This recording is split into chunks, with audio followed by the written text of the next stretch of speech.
One common source of hate has turned out to be Muslims. You're a Muslim living in the U.S. How does it feel to be a Muslim in the U.S. at the moment? Well, for me personally, I mean, I'm living in California, so it's a blue state. I don't really have any sense of discrimination. But as much as we are talking about what Donald Trump rhetoric has done to not just Muslims but other minorities, we should not actually forget or ignore that we in the Arab world and the Muslim world have the same kind of rhetoric. I mean, to be honest, we are afraid that Trump will do to Muslims what many of the majority Muslim countries do to non-Muslims.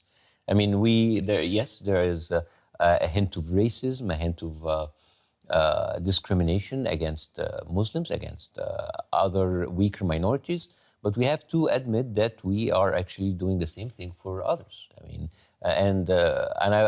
I've said this many times.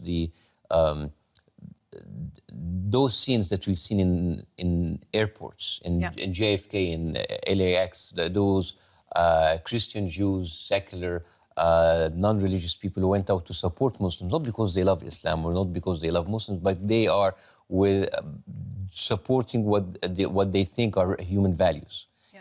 We have not seen many, or I don't think that we will see that anytime soon in many of the Muslim countries, supporting people who are not Muslims to defend their rights. And this has been the problem in the Arab world. There are people who are in the middle, who are trying to support the minorities of the non-Muslim minorities, the rights of the non-Muslim minorities, and they are being crushed by the mainstream religious authorities and many of the military dictatorships, because it's been used as a tool by the military dictatorships. So we should also address the hypocrisy that we have in the Arab world, and it doesn't mean that we should stop talking about what Donald Trump is doing. I think we actually have a clip of you speaking to some Muslims in the U.S. about what they think of the Trump presidency. Let's take a look at that. What's it like here being a Muslim? I'm not a Muslim. Not Muslim. I'm not a Muslim. I'm not a Muslim. No, I'm not Muslim. If you're not Muslims, what religion are you? Catholic. I'm Syrian Christian. Syrian Catholic. I'm Lebanese, Catholic, and Jewish. I'm Sikh. Makes sense.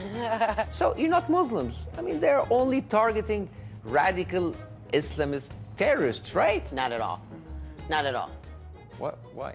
I was asked by the flight attendant to please get off the plane, and I asked her why, and she wouldn't tell me why, and she'd say, we don't have to tell you. Bاسm, looking at that very much speaks to the American concept of identity and shifting identities, various identities.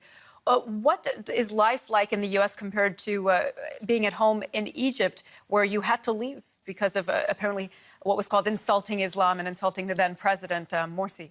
Yeah, but I actually left after that, after I made fun of the people who came after the Muslim Brotherhood. I didn't leave at the time of Morsi, I left after that. But it is the clip that you just showed that shows that you don't really have to be a Muslim, you just have to look different.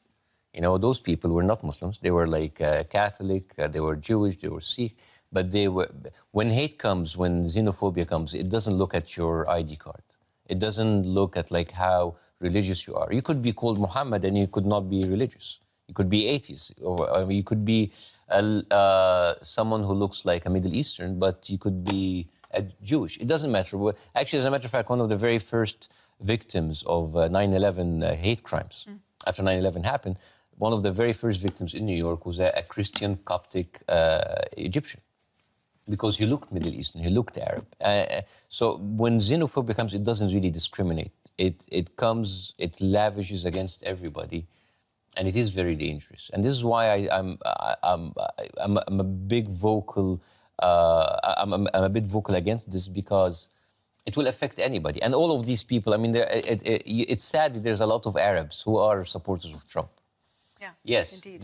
They say yes, show them. And we have seen how that can bite them in the butt. I mean, there was a family, a Syrian family, that were denied entry in the United States. They voted for Trump. They are Christians. And they were denied entry into the United States because they looked, they sounded, their names were Middle Eastern. Right. It's a very dangerous game to support hate because you think it works well for you, because it doesn't. It's an important important message to take away.